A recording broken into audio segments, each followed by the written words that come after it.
Rana ji, ma'am 5 minutes. आपका बहुत बहुत धन्यवाद अध्यक्ष महोदय। And we support and I support this bill.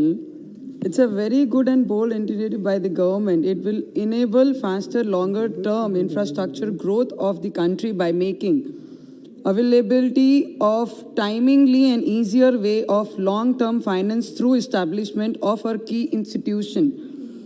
And National Bank for Financing Infrastructure and Development. Timely finance is the major roadblock in the infrastructural development, which this bill effectively address.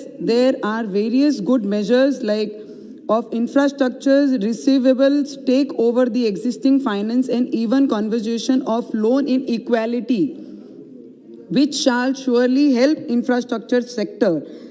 The bill also proposed development of bound and market necessary for infrastructure financially, thereby helping the agency to raise low cost funds and effectively reducing cost of project and lower burden to public. Despite getting best infrastructure, the bank is being established with the development objectives, the coordination with the central and state governments, regulators, financially institution, investors, and such other relevant stakeholders to facilitate building and improving the relevant institutes to support the development of long-term non-resource infrastructure financially in India, including the domestic bonds and market, shall also help some medium enterprises in this sector and grow properly. I just congratulate the Finance Minister regarding this bill. The way the COVID has come in India and the people are facing a problem, and after still we are focusing on India's infrastructure development, and we are giving some nice budget to infrastructure that India should get developed and form some other thing in upcoming years. And according to me, madam, जो भी चीज़ें आपने infrastructure के द्वारा हर राज्य को और केंद्र को दिया है, आने वाले समय में आज उसमें खामियां निकालने से कुछ नहीं होगा.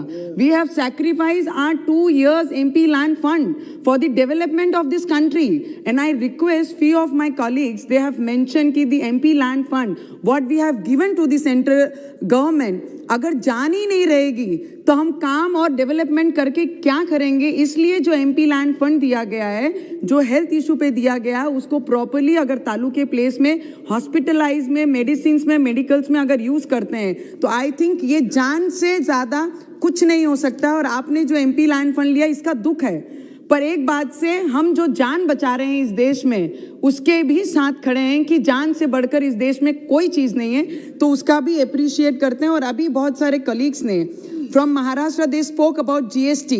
The amount has to be given by the central government. GST is remaining with the central government. We all knew from last 1 year we facing very horrible time in India, और हमें उसका बोलते हैं कि भावना पता है कि आपका नहीं देने का कारण क्या है, पर फिर भी मैं आपसे विनती करूंगी जो जीएसटी हमारे महाराष्ट्र की सेंटर के तरफ कुछ बैलेंस है, आपने कृपया करके अगर वो जीएसटी देंगे, क्योंकि हमारे राज्य में आज हॉस्पिटल की परिस्थिति बहुत खराब है. पूरे देश में अव्वल नंबर में हम कोविड में हैं, हम अच्छे कामों पे नहीं हैं.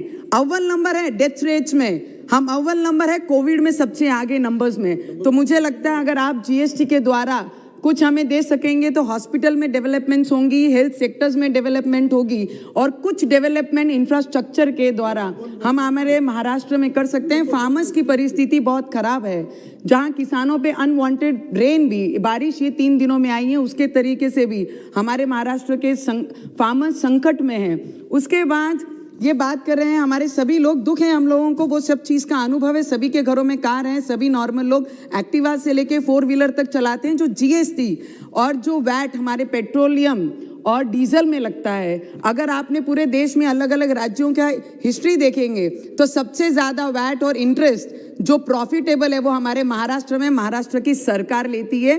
और उसके पहले बहुत देवेंद्र फडणवीस साहब जब थे तब इन्होंने जो भी टैक्स रेट्स बढ़े थे उसमें कम करके हमारे महाराष्ट्र के लोगों को सुविधा दी. उसी तरीके से मैं आपके माध्यम से विनती करूंगी कि this is the subject. Madam 1 minute last का. तो इसमें भी कुछ आपकी तरफ से अगर राज्यों को मदद हो सके तो पेट्रोल और डीजल के लिए भी आप लोग मदद करिए, क्योंकि बहुत ज़्यादा रेट्स ऑफ इसमें प्राइस बढ़े हैं, तो उसमें भी आप मदद कीजिए। और मैं महाराष्ट्र गवर्नमेंट को भी रिक्वेस्ट करूंगी, जिस तरीके से ओडिशा ने 20.6% पे अपना इंटरेस्ट लागू किया है, उसी तरीके से महाराष्ट्र भी कर सकती है, जो आज महाराष्ट्र 26.9 टैक्स लेती है। अगर महाराष्ट्र के लोगों को, जनता को सुविधा देनी है, टैक्स में कमतरता लानी है, तो उन्होंने अपना प्रॉफिट छोड़कर लोगों की भलाई इसमें सोचना चाहिए, वो भी बहुत जरूरी है। And Madam, I support in this bill to you because in the COVID also you have got a very good bill about related to infrastructure. Thank you so much, Madam. Shri Bhola Singh ji 5 minute. बहुत बहुत धन्यवाद सभापति महोदय। सभापति महोदय, मैं सबसे पहले आभार करना चाहूँगा कि आपने मुझे वित्त विधेयक 2021 पर बोलने का अवसर दिया। मैं धन्यवाद देना चाहूँगा अपनी वित्त मंत्री महोदय जी को, जिन्होंने माननीय प्रधानमंत्री जी के निर्देशन में इस देश में, जब देश कोरोना महामारी से जूझ रहा था और उस देश के कोरोना के एक चुनौतीपूर्ण समय में लोगों की धड़कनें बढ़ी हुई थी कि जिस तरीके से